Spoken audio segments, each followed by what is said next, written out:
Okay.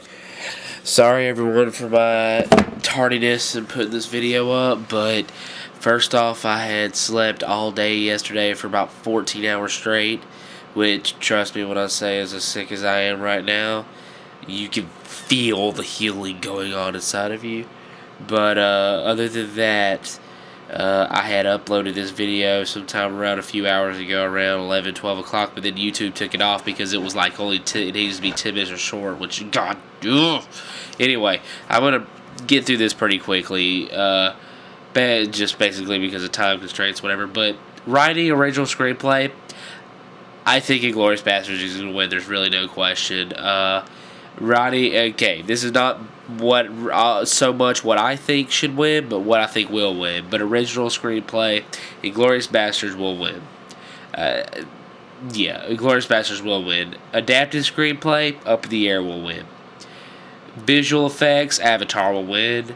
Sound mixing, I would go with Avatar for sound mixing. There's just so much stuff going on in Avatar to the point that it was really interesting how they kept the sound differentiated. Sound editing, I'd go with Hurt Locker. The sound in Hurt Locker was just, the editing of it was just, it was so, I don't really know what the words to describe it, but it just has such an impact on the experience, how the little bitty sounds you would have from the guns and the little bitty of the explosions and stuff like that. Short film, I haven't seen any of these, so I'm not going to really comment on them. Short film, animated, I haven't seen any of these, but I see that Wallace and Gromit is actually an animated a new animated short, so I'm just going to go with them because Nick Park classically always wins. Best original song, Crazy Heart, a fantastic song. Original score, Up, no question. Up, the music in Up was a part of the movie. It was a character almost in and of itself. It was amazing, and I'm going to go with Up. Makeup, I'm just going to go with Star Trek. The reason I want to go with Star Trek is because it's the only movie out of those I've seen. Foreign language film, I haven't seen any of these, but I really have no idea who has the upper hand. I did see The White Ribbon, but other than The White Ribbon, I haven't seen any of them, so I have no idea who could be on top. I'd say go with The White Ribbon, because the only one I've seen. Film editing, The Hurt Locker. Documentary short, I haven't seen any of these. Documentary feature, I think Food Inc. should win, but I have not seen The Cove, but I think The Cove will win. Directing, let's get to that in a second. Costume design, I'd go with 9. I really, the only one of those I've seen is 9 in the Imaginarium of Dr. Parnassus. I'd go with 9, though, just because it's a musical and the costumes had something really to do with it, I guess you could say. Cinematography, The Hurt Locker. Art direction, Avatar. Animated feature, Up.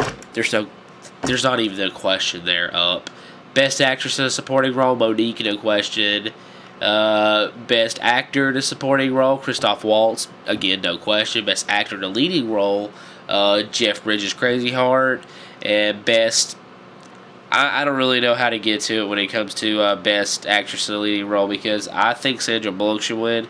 I kind of have this small part of me that says Meryl Streep will win, but some also says that there's just this line that's going to be divided between the two of them, and if you have all the Academy people in a group and they're all trying to decide between those two, some will fall on Catherine Mulligan, Carrie Mulligan, is that her name? Yes, because I don't know.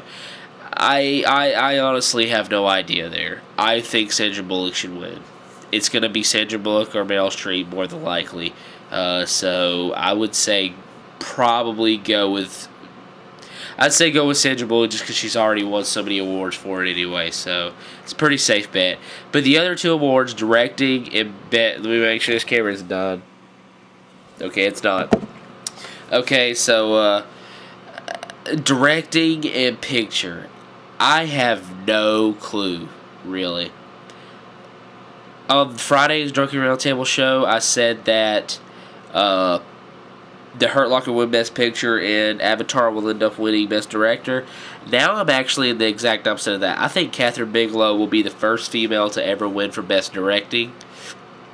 But I do think they're going to end up giving Best Picture to Avatar. Reason being is just that, again, this is not my personal opinion. I don't think it deserves Best Picture, but I think when you have the Academy all in a giant room together and they're all trying to think of what the Best Picture is, it's going to come to the fact that Avatar was such a huge blockbuster film. It's made so much money, and it has just stirred up this huge craze worldwide. It is going to be hard not to recognize that as far as what I think that their minds are thinking. But yeah, Best Director, Best Picture, I have no idea, honestly. I'm going to go with Kathryn Bigelow is going to win Best Director, and Best Picture is going to go to Avatar. Though I personally think, my personal belief is that they should give Best Director to Kathryn Bigelow and Best Picture to The Hurt Locker. But The Hurt Locker win both Director and Best Picture, but I mean, that's probably not what's going to happen. My gut is telling me that they're going to give Best Director to Kathryn Bigelow, and they're going to give Best Picture to Avatar. But so if you're out there betting on Oscar stuff, that's the educated guess of where the nominations are going to go. Sorry, this video had to be really quick, but let's just say we had time constraints. All right, see ya. And don't get swine flu.